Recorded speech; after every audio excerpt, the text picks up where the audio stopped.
of course, Berlin Marathon on 24th of September. That is the next Sunday, exactly a week from today. And it's not talks about who is going to win, but talks about who is going to break the world record. And you might be wondering, I mean, probably why Berlin and why the Berlin Marathon course. Yeah, let's have a look at, of course, how many times the world record has been broken at Berlin. We have 10 world records having been broken at the Berlin Marathon course. We start with the most recent held by Dennis Kimeto, a time of 2 hours, 2 minutes and 57 seconds.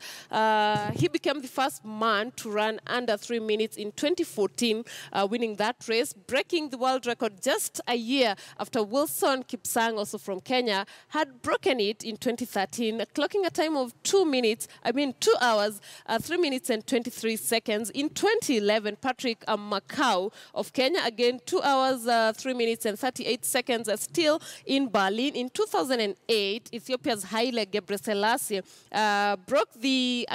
broke his record there in running 2 hours, 3 minutes and 59 seconds. 2007, Haile Gebrselassie had again ran a world record there of 2 hours, 4 minutes and 26 seconds. Kenya's Paul Tergat in 2003 broke the world record at the same Berlin course in a time of 2 hours, 4 minutes and 55 seconds. And in 1998, the first time the world record was broken in Berlin by Ronaldo da Costa of Brazil, clocking 2 hours, 6 minutes and 5 seconds. But do remember that the women have also broken the world record there in 2001. Naoko Takahashi of Japan running 2 hours, 19 minutes and 46 seconds. In 1999, a Kenyan again, Tegla Lorupe, running 2 hours, 20 minutes and 43 seconds. And for the women, it seems like they had figured out how fast the Berlin course was quite earlier. And in 1977, Vachlesiek of West Germany had run a world record there of 2 hours, 34 minutes and 48 seconds. And, Coach, this is the point I bring you in. What are your expectations next Sunday? I know the world record time will drop. But by how many is the next question we're about to discuss. And of course, we're talking about quite a fast time and running under 2 hours and 3 minutes.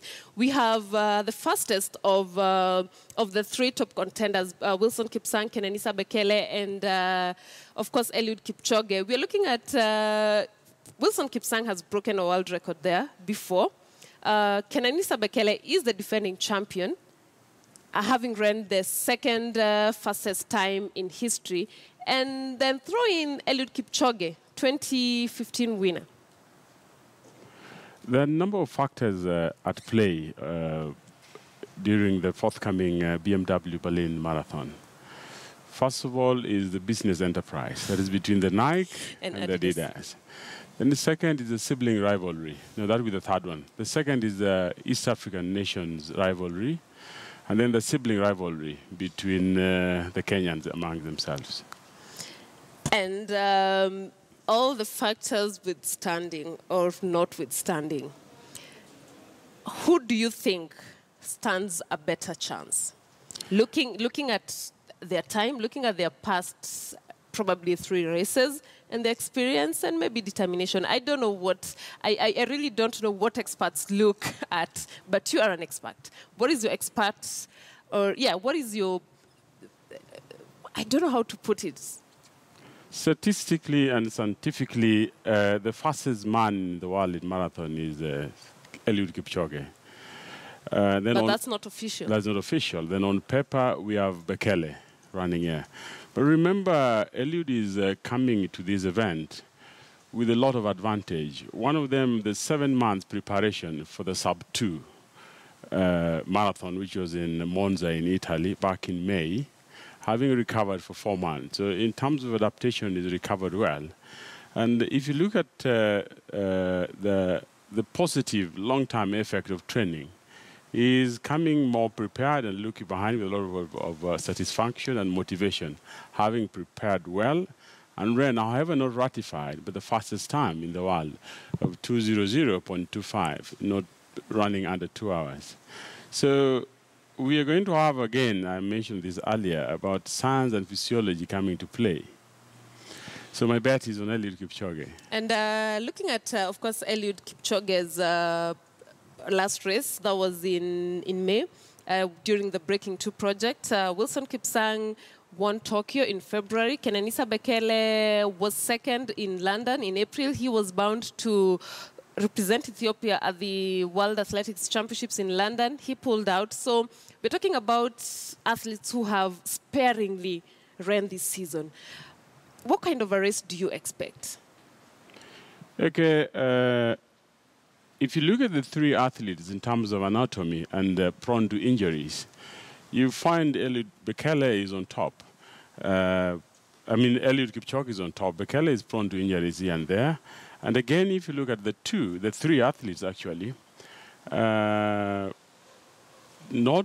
all of them have ran under 2:02. So yes, they've rested. I'm not denying that. But the factors, what are the determining factors which cause their rest? You find is going around injuries. And when you're having injuries, definitely you're out of training.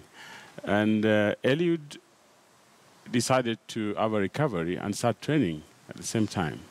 Yeah. Mm-hmm. And we've had, of course, Kipsang speaking of, being the best and being the best placed, having broken the world record there. But then all the three athletes have competed in Berlin. Like all of them, no one is new to Berlin. Bekele goes there as a defending champion, but Kipchoge goes there as the man under pressure. Do you think the pressure could probably play to the negative for Kipchoge? I don't think so. If you look at the pressure on track and pressure on a marathon course, it's a little bit relaxed because you've got a longer time to contemplate, read around, and make decisive moves in between. So considering that none of these athletes, whether on official course or on a lab test course, is only Eliud that has ran under 2:02. And the marathon record is 2:02.57, way back by Denis Kimeto. So I know it's going to be sliced by a few seconds. And if you look at the two athletes, Bekele and Eliud Kipchoge, these are athletes with very rich background in terms of track and field. Remember, Bekele is a world champion in 5,000 and 10,000 meters. Eliud as well had a very good stint in 5,000 meters. Any athlete that is transiting or progressing from a track to a marathon race, that is a very good athlete in terms of, there's what is called contraction velocity. And more so, this is going to put into play in case of a kick finish at the end, where one to outpace the other, not mid-race, more so at the end, far end. So if you look at between Bekele and Eliud Kipchoge, is more or less the same. So it's going to depend who is going to have a good day. And as you know, marathon has got a number of factors depending on the weather of the day as well. Yeah. And I must admit that this is going to be one great race to watch, and I am glad to be living at this time. But we, first of all, shift our attention from the